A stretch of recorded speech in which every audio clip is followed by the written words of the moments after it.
What is I this, think I episode have a 52? general idea of what this Well, conversation good. entails. Good. Because I've been meaning No. to text you about it, but I've been forgetting. Then I don't know. I was What gonna be episode is like, this? oh, speaking of which, I need to figure out before we do My go good on sir, there. this is episode 52 of 1868 Weekly. Happy That's how we're going to anniversary. start. If you listen to us every day or every week for the next year, it will be hopefully just in time for Reno to reach the USL Cup. So, yeah. So there you go, guys. 52 weeks, a whole year worth of episodes. I am your host, John Macaluso. Yeah, that's how we're starting this episode this week. Joined by Brad Polonsky. Brad, how are you? I'm doing great. Good. I'm glad. You look kind of red, like you've been spending some time in the sun. I'm trying to figure out what Matt does with his little pictures in the background, but it's not working for me. But yeah, I did spend some time in the sun. I will share it in a moment. All right, and Matt Rafferty, everyone. That's Lieutenant Dingle. For those of you uninitiated USL fans, he is the man with the memes. How you doing, Matt? I'm doing good, man. I'm all bundled up and cozy, Yeah, you ready look to pretty do warm, this. I gotta say. Yeah. You look a whole lot warmer than your background would suggest. And I just realized I've got a little bit of the screen cut off here, so let me... I'm being stubborn about the heater. It's bothering me at this time of year how it always fluctuates. So I'm like, no, Yeah. I am not touching the heater. Right. And I'm paying Yeah, for it. So, yeah, I'm using the hell out of my heater. I'm like, because, I used to live with my grandfather, as most of you guys know, and so now that I am out of the nest, I can use that heater all I damn well please. And so, look, I am warm. I am barely wearing any clothes, as far as y'all can see, as far as you guys are allowed to see. And Ooh. yeah, and so it's been pretty nice. I'm warm, and I don't have to wear a whole ton of clothes. I don't have to bundle up to be warm. So, Matt, well done. I can't do that. I will not do that ever again. But anyway, all right, we got to talk about something, guys. And for you listening, it's not pressing Reno 1868 information, although we do have some. But that's not what it is right now. What we have to talk about is Matt Rafferty's background. This one's a tough one. It's a road, clearly. For those watching, for those listening, I'm just going to narrate it for you the best I can. There's a whole bunch of sagebrush to the left, a whole bunch of sagebrush to the right. Beautiful clouds. You've got that normal Nevada beauty. Some mountains in the back. Not huge mountains, like not Mount Rose type mountains. So that immediately makes me think this is outside of Reno and outside of Sparks. Yeah. My guess is that this is Pyramid Highway. And this is out here a little bit, not quite to Pyramid Lake, but very close. What is this drink? Out by Whiskey River. I don't know if you're familiar with the street. That, actually very familiar, very similar areas, but that is actually not it. All right, What do you think? what do you got, Brad? That's my best guess, Matt. I'm gonna say that this is Highway 50 over in between, over by USA Parkway. Also, very similar landscapes. You know what doesn't but, make sense switching to Brad when we're trying to figure out this picture? Okay. Oh, it's all good.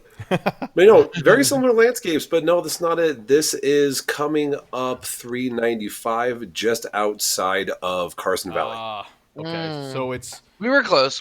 just outside of Carson Valley, meaning that like Douglas County, Minden, Gardnerville. Oh, okay. Weeds, A little bit further than I was thinking then. A lot further in the opposite direction. Dang, I thought I had that one, man. It looks a lot like the drive out to Pyramid. Just 2 lanes and that curve there going up into the lake. So, yeah, we weren't even close, Brad. Matt's just being okay. nice. All right, so here's the deal here, Brad. I thought it'd be... Yes. I was planning on texting you. But if we Okay. are going to let you do this segment that we're letting Matt do, Oh. we need to call it hashtag Brad steals Matt's gimmick. Oh my golly. Well, when you first said something, I was like, wait a minute. That sounds a whole lot like Matt's thing. But you know what? We're in the off season. We have nothing but the next season to look forward to. I mean, we can talk USL playoffs, which we're going to. Don't worry. So we might as well do this, Brad. So everyone prepare yourselves for the very first segment of hashtag Brad steals Matt's gimmick. That'll have to come later unless Matt wants to. I texted it to Matt. Unless Matt wants to put it up on his screen, I can't figure out how to make it work because I am not as technologically as advanced as Matt is. So here's why. This is another reason why Matt is an impressive Yeah, this is guy. why it's his gimmick and not my gimmick. He uses a green screen. Yes. Yeah, Well, no. Like I would have just like put it like his Nevada's team where Oh, for it sure. is not a green Oh. screen thing. Oh yeah. But Hey, guys, I gotta can't put figure our out how to logo link up back my There we OBS go. with Hangouts. Gasp. Oh, I forget about that. I'm the one using OBS. I mean, Yeah. you could send it to me, or nah, Matt's probably got it. I don't know. I I could. I don't have anything from you, dude. Really? Yeah. I will email it to you. So we'll do that later during like random thoughts. I'm thinking. I mean, you could just Okay. email it to him now, and then we can. And then That's I can, what I'm like, gonna do. while I'm booping He can around, work I can on do it. it. Yeah. Okay. So on the agenda today, we don't have an agenda, and that's part of the Oh. fun of off season. Yeah. Anarchy. Yeah, complete anarchy, complete chaos, totally up my alley, my favorite kind of stuff. So, yeah, we'll be talking a little bit Reno 1868 soccer. We're going to be talking about chocolate milk. We're going to be talking about a bunch of different random stuff. But first, we're going to start with the chocolate milk because I don't want to forget this time. I just forgot. No, I don't remember what it's called. Dang it. It's in my fridge. Anyway, in this wonderful, awesome, like foil San Diego Chargers cup, does it still say San Diego? It does. San Diego Charger Cup is the best chocolate milk that your money will buy. You guys work hard, and you want some good chocolate milk, right, Matt? Brad? Yeah. You guys want the Yeah, best of course chocolate I milk. do. This is that chocolate milk I was telling you guys about, the Fallon chocolate milk. I went and I picked up some yesterday, and I was like, I'm totally going to be drinking it on air because we support our local products, Where do you get it especially Sprouts. Okay. Just off South Meadows. So, yeah, we support our local shit. So go to the store, get some local beer, get some local chocolate milk, enjoy it, and then appreciate the companies that go way out of their way to do this stuff for us. Because we're in a pretty good spot for like a lot of things, guys. I mean, did you guys know that we grow wine here in Nevada? Yeah. Curveball, Yeah. we grow Very wine few. up here in northern Nevada. That's crazy. Of Special course- grapes developed by the University of Nevada. Yeah, probably not now though. I don't think that's a thing right now. I mean, maybe I don't know. Yeah. But I'm going to let's talk about some Reno 1868 FC while I run into that refrigerator and make sure that I actually have the name for this stuff so that you guys can check it out. Because it's really really good chocolate milk, and I would highly suggest everyone check it out. Even if you're not a chocolate milk drinker, just for fun. It's really thick and awesome. Lots of chocolate too, which is the best. So we got kind of a farewell letter from a fan on social media, or from a player on social media. I'm sure you guys know who I'm talking about. Hopefully, because Brad's kind of got a blank face, but I'm talking about I would too. El Capitan, Zach Carroll. He has officially thanked fans and other players for their support, and I think that's all she wrote with Zach Carroll, guys. Initial thoughts? I mean, Go ahead, man. we were expecting it, I guess. Like, I'm upset about it. But this is another case of captain goes missing, and kind of is what's the word? Where you're kicked off about. He's marooned by his own crew.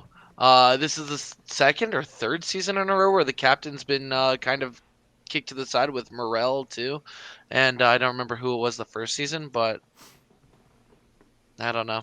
Like, sucks. He's a great player. I thought he was one of the best center backs we had. Yeah, it's. I'm a little bummed by it, but like you said, Brad, it's not really that surprising. Matt, what are your thoughts?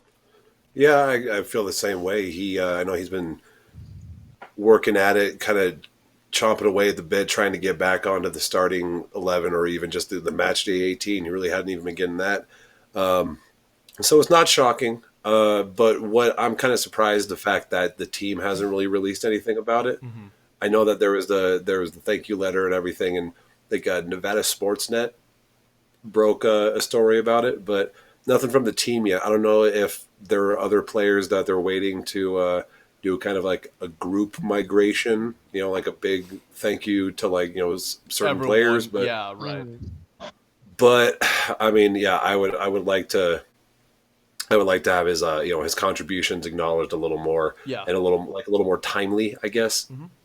I don't know. That's just me, but it's sad to see him go. But hopefully he's on to bigger and better things. Bigger and better things in the East. That's that's my hope, because I still think he's a very good player, and I'd like our guys to not have to deal with him unless it's in the USL Cup.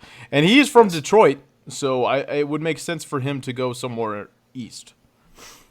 But we'll see. I mean, either way, I wish him the best of luck, and I hope that wherever he goes, he plays well and all that fun jazz. So that's kind of it. Have you guys heard anything else on any other players? Because I think Zach Carroll was the only one that I heard.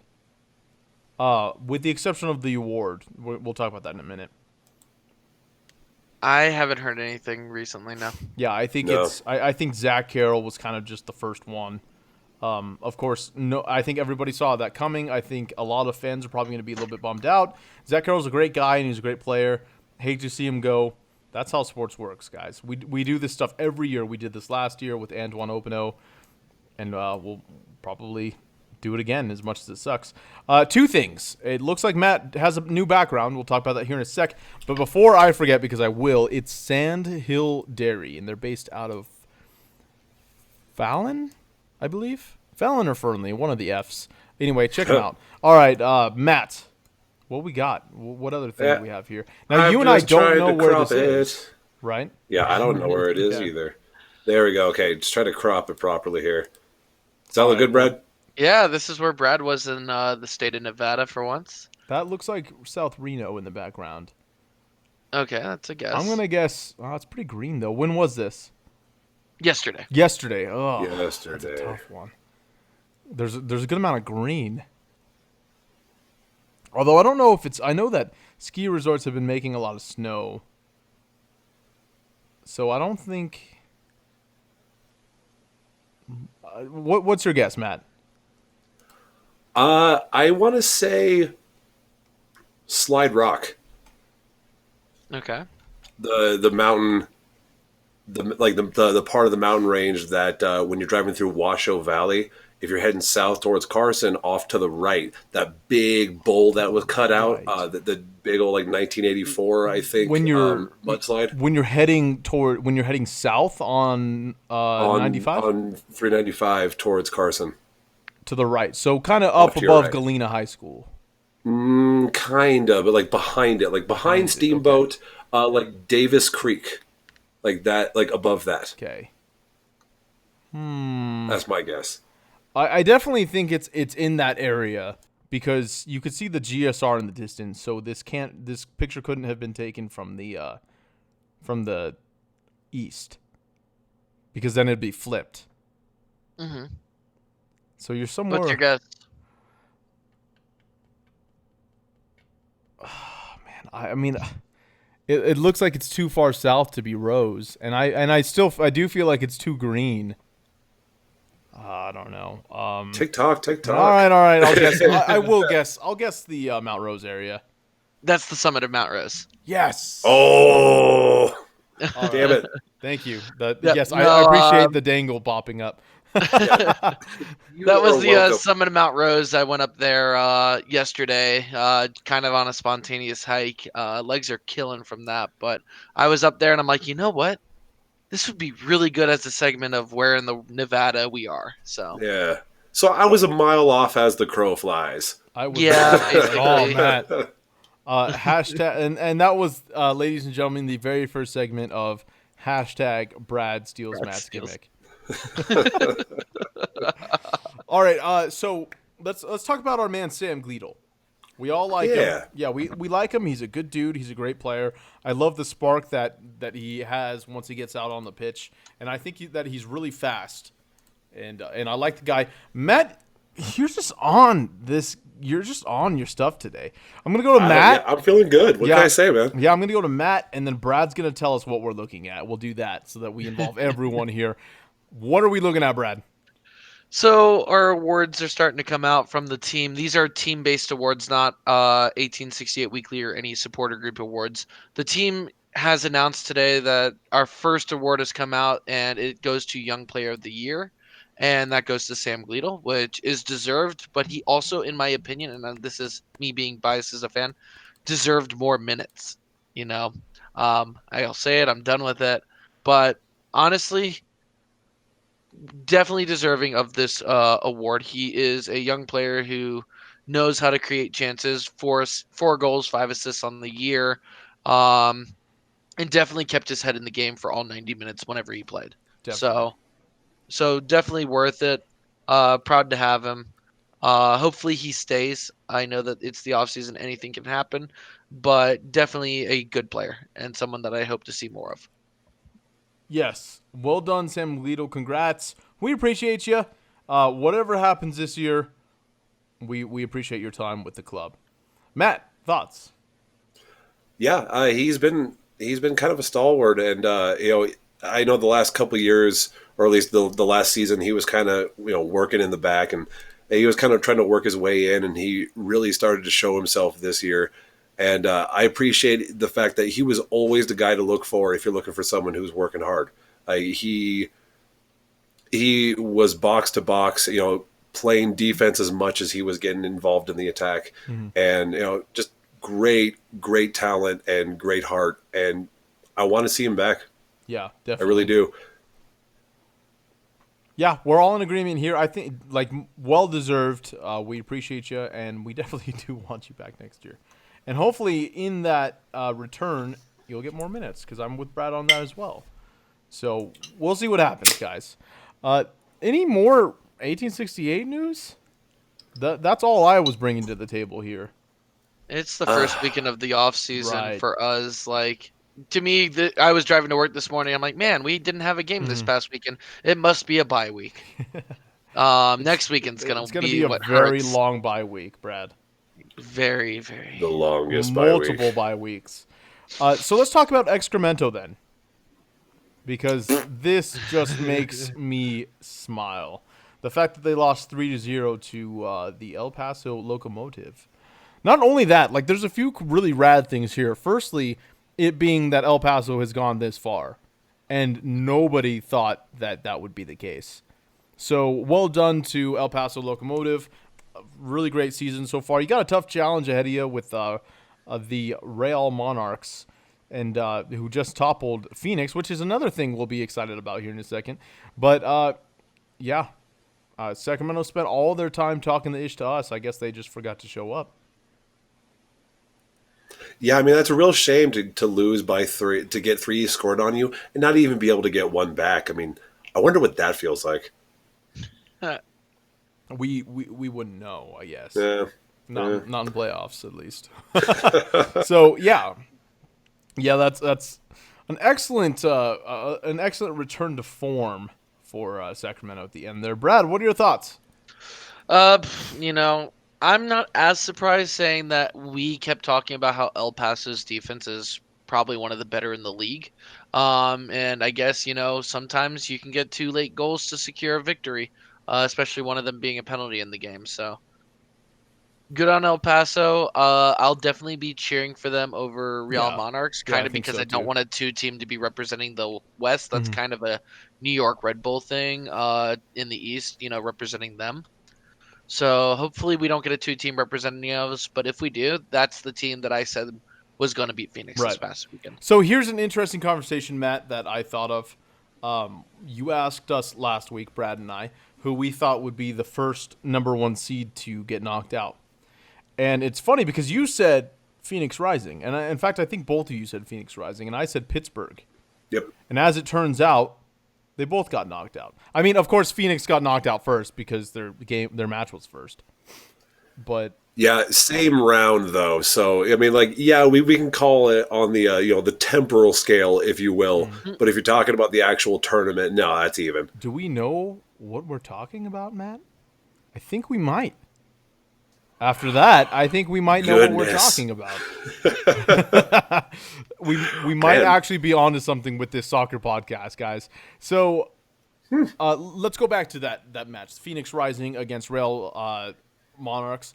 Did you guys watch the match? Did you watch the highlights? I don't really watch full matches of games that don't matter to me, but I do watch the highlights. So what are your guys' thoughts?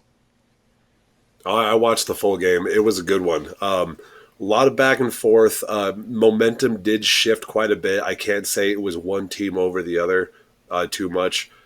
There were a couple no calls that could have shifted the course of the game. That I think the ref kind of, he didn't want to decide the game. He didn't want that case because everyone's been hounded on the ref super hard all season. Yeah.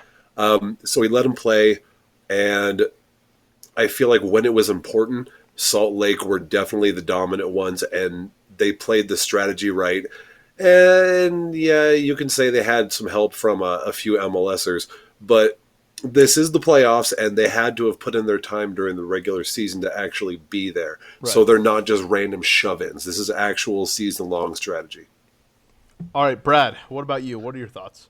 Oh man, I can't believe you didn't come to me first on this one because I couldn't bring myself to watch any game this weekend that's fine. without Reno in it. Well, now I will come to you first. So heads yeah, up like- on that on the other matches. It's gonna be the same response for me each time. I didn't watch the game. All I can say is what I know about the teams ahead of time. Just it's not the same without Reno in the playoffs. I know that I kind of understand that we're not in the playoffs anymore, but at the same time, I don't want to watch it until I'll probably watch next weekend and the finals just because there's less games and I'm more invested in it. Sure. But man. So Matt, which games did you watch then? I watched the two Western games. I didn't get a Okay. chance to watch the Eastern ones All right, because cool. I was ootin' a boot. Yeah, so I did not even care for the East. Like, I didn't look at highlights or anything. I mean, we're Westerners. That's all I Yeah. have to say. But I mean, So- it was typical Eastern games. It was a defensive affair with a couple of timely goals Yeah. that resulted in wins. So we've got Indy 11, and they're matching up against Louisville, who knocked out Pittsburgh. And then on our side of the fence, we've got El Paso Locomotive at Rail Monarchs, right? Yep. Okay, so what are your guys' thoughts on both of these matches? I mean, I know, Brad, you seem a lot more like me in that we don't care about the East. Matt seems to be, it doesn't matter if there's a good ball game on, he'll watch it. So, Matt, you probably have a little bit more experience with Indy and Louisville. So we'll go to Brad. Brad, what are your thoughts? Well, I don't think I'm necessarily unknowledgeable, especially not what I when meant. it comes to the East. There's kind of a team on my wall somewhere over here. I'm not going to turn around and look. But, that's from the East and got eliminated in the first round of the playoffs or the play-in games. But I forgot this that you're Indy a fan 11 of two game- teams. I know I'm weird. Yeah, it doesn't make any sense. For this Indy 11 game, honestly, I'm really hoping Indy 11 pulls out. I don't want to see on these soccer Reddits and soccer Facebooks the whole "oh my god, Louisville's gonna win again" thing. I don't want to three-peat. It brings the fun out when one fan base just controls kind of the D-bag market. I can say that, Yeah. right? Well, now Um, that Phoenix is out, nobody controls that market. Oh, Louisville will. If Louisville makes it to the finals, they will. But honestly, I think Indy is a really good team.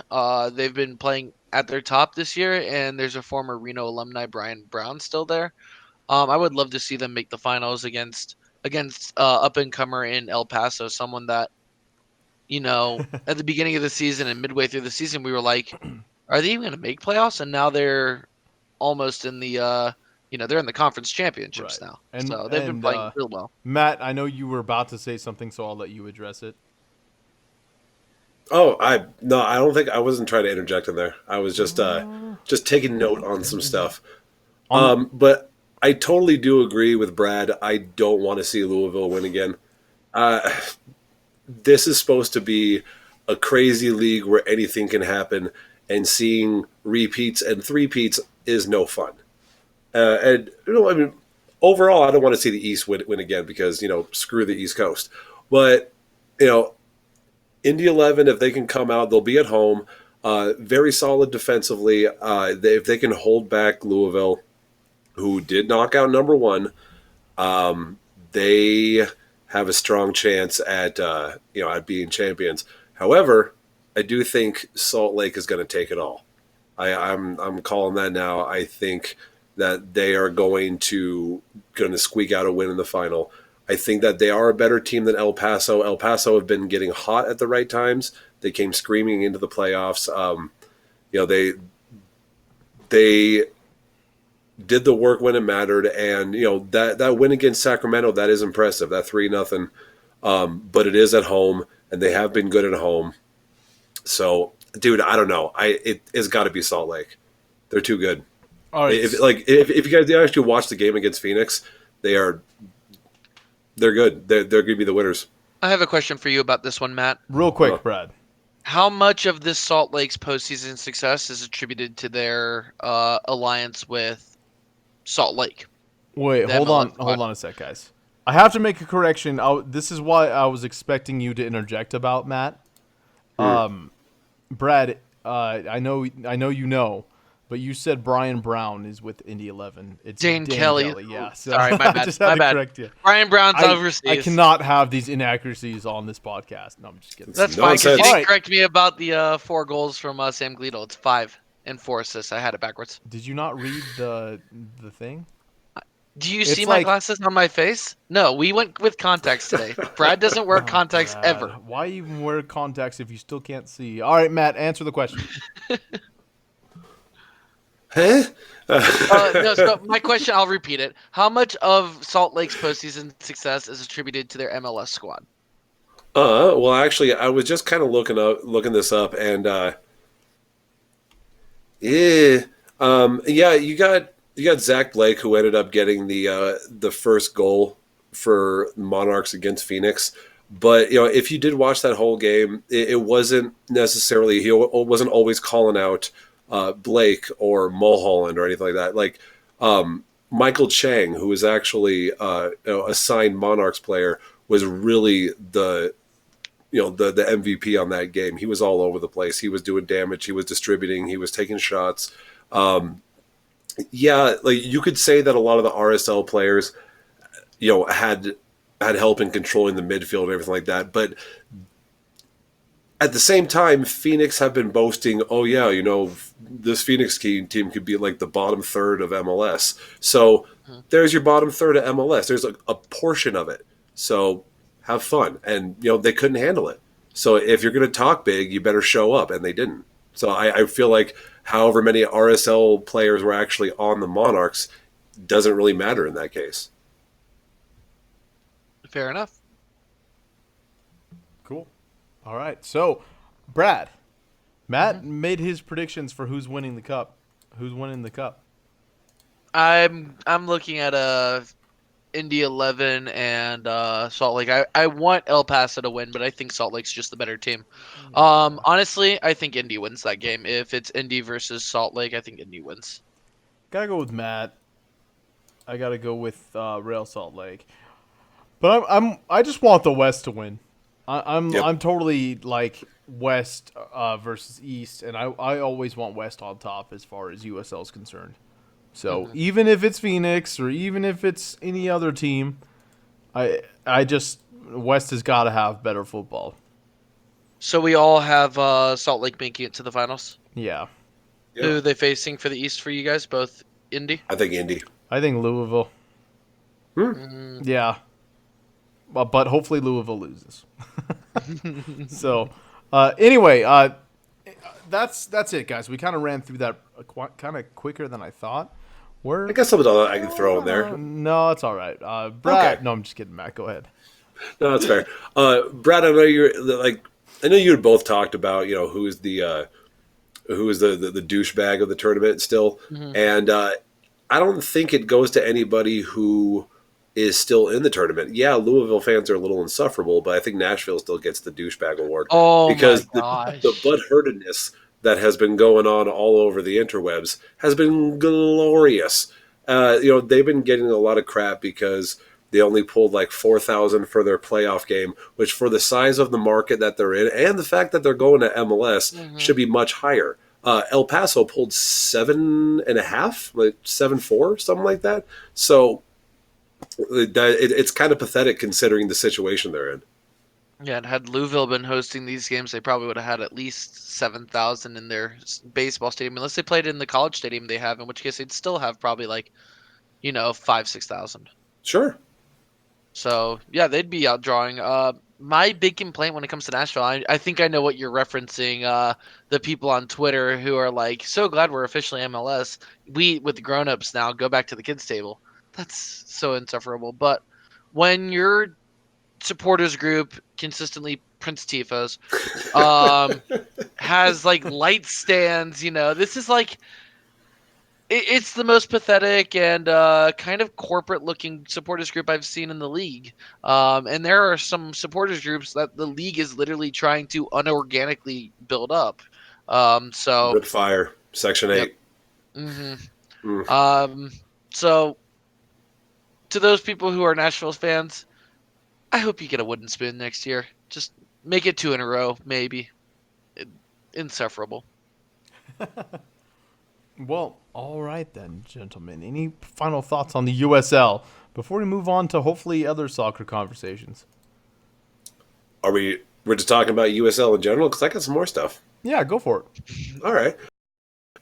We kind of hinted at it the last episode, but I'm glad we didn't delve into it deeper because more information came about like the very next day about Fresno FC. Oh, right. Yeah. So as of our recording last week, we thought that they had just folded and that they're gone forever. Then a little snippet of an article comes out that says they are moving to Monterrey, and they will be playing at CSU Monterrey's soccer stadium or football stadium. I'm not entirely sure. It's a stadium at a Cal State University, but there's not a whole lot of more information about that except for a terrible PR pitch from the owner saying, if anybody's interested in business with Fresno FC or like Monterey SC or whatever they're going to call it, just contact me. Like, absolutely. It's just kind of like, hey, if you're interested, hit me up in the DMs. It's very unprofessional looking and doesn't give me great hopes that they're going to fix it just from moving cities. Yeah, kind of scummy. Mm-hmm. All right, what else you got, Matt? San Diego? Yes. Yes. Please tell me you have your latest masterpiece at the ready. I do. Let's just move it right on over to this. Let me move my. Wait a second, Matt. That looks just like a bottle of soap. What's different about it? Yeah, I don't know. It's some kind of grease cutter, isn't it? That's for those who are watching in the podcast or who are listening in the podcast. If you're watching in the podcast, that's amazing. But if you're listening in the podcast, Matt took to Photoshop. I'm guessing it's Photoshop, and put the SD Loyal SC logo on a bottle of Dawn, and it's very hard to tell a difference. It really is. And I promise it actually took a little more work than actually just slapping the logo right on top. I had to do a little bit of stamping, a little bit of actual editing. But no, it was pretty simple. And I can't believe how something so simple can spread so quickly when I put in like hours into my GIFs and they don't get nearly as much love as that. And then this one that takes like 10 minutes. Yeah, like if that. But no, it was just on a whim. Hunter was like, hey, could you put this on this? And I was like, yes. I can absolutely take the time to do that. With Hunter's brain and Matt's abilities, we have a parody of a Dawn bottle. And, all right. So hold on. So what do you guys think about the logo? We'll talk about the logo, the name, and then I guess we'll move on. Oh my gosh, Matt. Matt, you just want to be host? No, I'm the media guy. I can't do it all, man. All right. So Matt was lovely enough to bring up this. What do they call these? Explainers? Yeah. Cool. For the logo. So I'll go ahead and take a couple of them, and then we can just kind of trade off. So, uh, in the logo, there is like SD in a circular shape. I'm assuming in the shape of a soccer ball is kind of what they were going for. Of course, SD standing for San Diego, which is a place elevated by sun and soccer. Wow, that is some powerful stuff, gentlemen. Also, the colors behind that logo are kind of different shades of orange. I think eventually going into from a lighter orange to a darker orange. I don't know how to explain it. I've never Yeah, explained a logo to somebody before, and here I am explaining it to like 40 people. So these bands signify our four pillars and their four colors: independent, authentic, inclusive, and optimistic. Optimistic for something. All right, so who's got the poppy? I'll take the poppy. The poppy, the California poppy, pays homage to our great state, which, for those of you from California or those of you from Nevada who have to hear it all the time, that is the state flower. And I got to give it to him. The sky, like the sunset motif with the orange, with the Y from the loyal that comes together to create the poppy shape. That's kind of clever. I actually really got to give it to the designers on that. Mad props. So the next one is the Tory Green. Uh, Color will be unique to our club, like the Tory Pine, only found in San Diego. Another nice touch. I actually do like their color scheme, that kind of dark mossy green and like maybe more orange than our gold in our logo, like slightly more on the orange side. It's a nice touch. It's a nice combination. And go ahead and take the next one too. There in the lower left-hand corner. Yeah, well, and this one I don't. This one I just don't get. Like the anchor. Where is the anchor? Am I Oh, is missing that? something? Hold on, this is a different one. I gotta move. My light's like right on my screen. I gotta like relocate that. Our Yeah, like I don't anchor. I don't understand where the anchor is coming from. Is that the Y coming down to the loop underneath? Is that an anchor? Hmm. No. Gosh, I have no idea. Yeah. Yeah, it's very odd. I wonder if that's just because there's I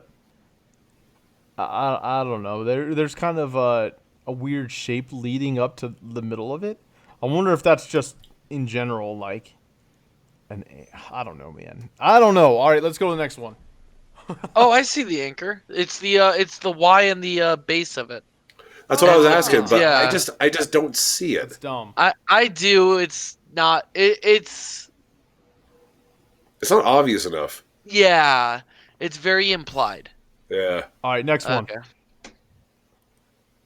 All right, so then it's talking about the shield, just the overall shape of it. It's talking about the Spanish mission action going up on top, which again, nice touch. Just like on Reno's crest, we took the dead space in the Battleborn insignia and added the Sierra range in the top of it because that is a huge part of our landscape. So good stuff. Way to tap into the local area. Definitely. All right, Brad, take the next one.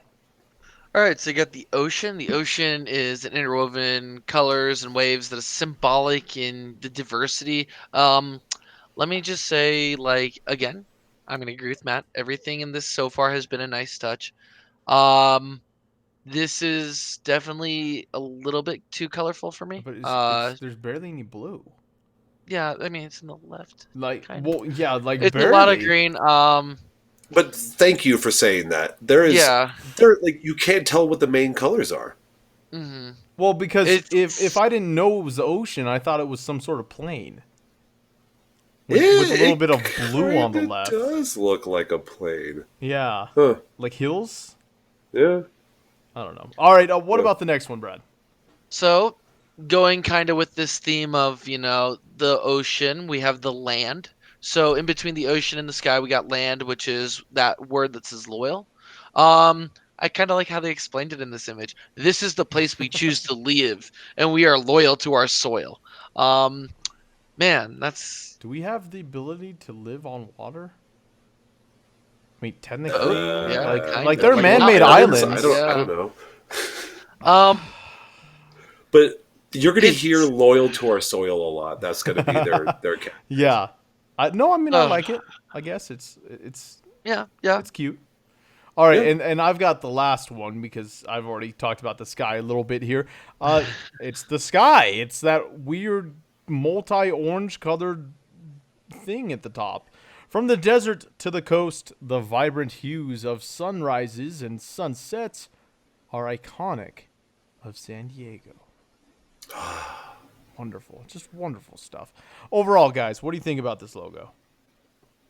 Well, okay. So the logo itself, the actual shape of it, the design, the hints of the area that they put into it, really like it. I actually thoroughly enjoy it. And there have been a lot of people pointing out that the L's and the stick on the bottom from like the long Y, they look like goalposts, and so it's a little nod to the Chargers. So it's like, yeah, we're loyal and like that team.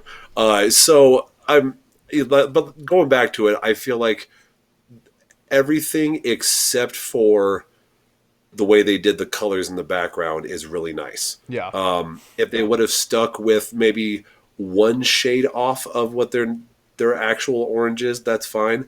But I have no idea, like looking at this, knowing what their actual orange is. Like it's clear that Tory green makes up the majority of the crest, but other than that, I don't know what their actual colors are.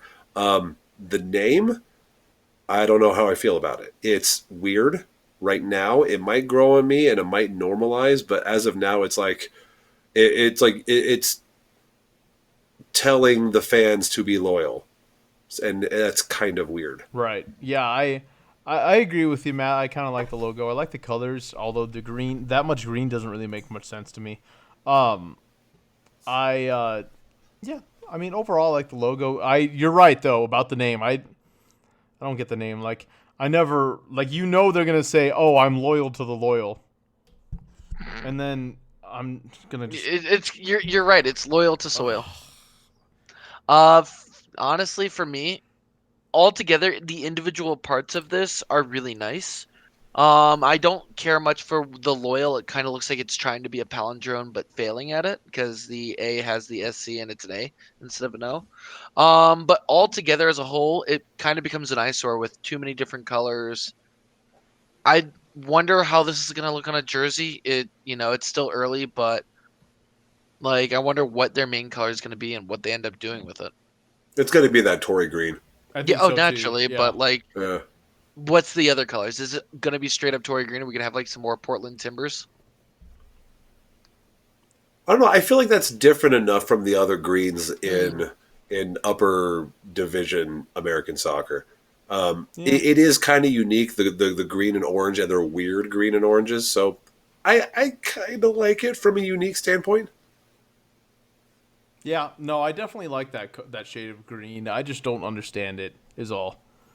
I also So- feel for their supporter group. The locals, they've been making their name be known, and they're doing some cool stuff. But I do feel for them because San Diego and Loyal cannot be easy to rhyme when you're coming up with chants. That's rough, Yeah, man.